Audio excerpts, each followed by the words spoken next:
Good Morning Business, French Tech.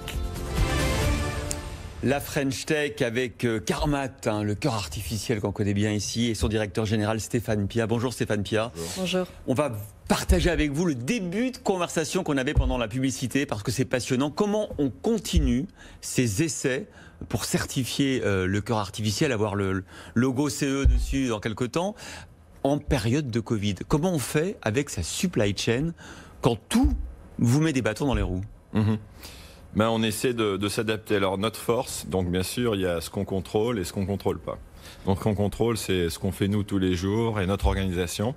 Donc notre force, c'est quand même, on est en forme commando. Donc déjà, il y a également notre attitude. Donc je pense qu'en ces 4 dernières années, on a essayé de créer une société volontaire et engagée. Et je pense qu'on a réussi. Donc on a un management et des personnes qui sont vraiment sur le pont tout le temps.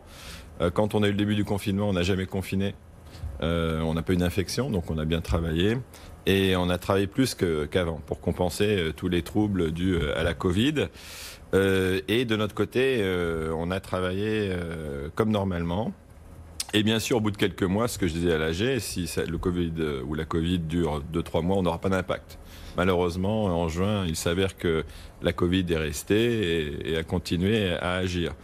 Donc, au fur et à mesure que les mois passaient, on a eu des nouvelles. Les fournisseurs nous appelaient, nous disaient voilà, on est en faillite. Un autre nous disait je peux pas vous donner la carte électronique, on est à l'arrêt depuis 4-5 mois. Le péricarde bovin que l'on prend au Brésil, ben, vous savez ce qui se passe au Brésil. Donc, l'abattoir ferme. Le fournisseur, l'abattoir nous dit, comme ce qui s'est passé en Allemagne ou en France, en Alsace, dans les abattoirs, il semblerait que les cas de Covid soient plus probables. Juste une parenthèse, c'est-à-dire que vous recouvrez le corps artificiel d'une membrane bovine. Pour éviter les rejets. On a 2 membranes qui servent à laisser rentrer et sortir le sang des 2 chambres qui remplacent les ventricules. Et ces 2 membranes qui sont en polyuréthane sont recouvertes. On l'appelle des membranes hybridées de péricarde bovin. Et c'est pas rejeté, ça? Non, c'est pas rejeté, ça se colonise avec le temps. D'ailleurs, sur le patient qui a duré le plus longtemps, qui est mort de mort naturelle, on a pu faire des analyses qui sont sublimes, qu'on a montrées aux médecins d'ailleurs hier. Donc, on réexplique quand même la nature et la mission de Carmat, c'est d'implanter Carmat dans le corps d'un malade qui a besoin d'une transplantation et Carmat fait le pont entre le corps qui est malade et la future transplantation quand on trouve un donneur. Oui, alors c'est pas vrai. Alors c'est pas seulement le pont. Disons que le pont c'est quelque chose qui est né un peu plus tard.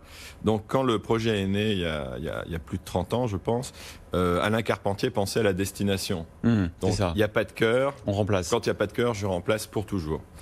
Et puis au fur et à mesure qu'on a commencé les études, notamment il y a quelques années, et notamment sur le patient le plus jeune qu'on a traité du Kazakhstan, c'est un patient qui allait mourir à quelques jours et donc il n'y avait plus d'options, donc on lui met un cœur. Et ce qui se passe, c'est que bien sûr, comme il était jeune, ils ont voulu le transplanter le plus vite possible. Malgré la probabilité très faible d'avoir un cœur, parce qu'il avait un groupe sanguin rare, et puis il était très grand, donc il fallait un gros cœur, puis le Kazakhstan c'est un petit pays, par chance, ils ont trouvé le cœur idéal. Bon, enfin idéal, qui était assez proche de ce dont il avait besoin. Et ce dont on s'est rendu compte, c'est qu'après 4 mois de Carmat, alors il était très mal, il pouvait même pas parler 1 minute, hein, il était essoufflé tout de suite. Et au bout de 4 semaines, il était vraiment en super forme. Donc il a affronté la transplantation, qui est un événement assez difficile, hein, comme la transplantation Carmat, dans une forme, disons, optimale pour affronter une opération aussi lourde. Et au bout d'1 mois, il était déjà, c'est la fameuse vidéo que je montre, sur une machine de gymnastique, en train de faire ça. Quand on fait une transplantation cardiaque, c'est difficile que vous puissiez voir les patients à 1 mois qui courent sur une machine.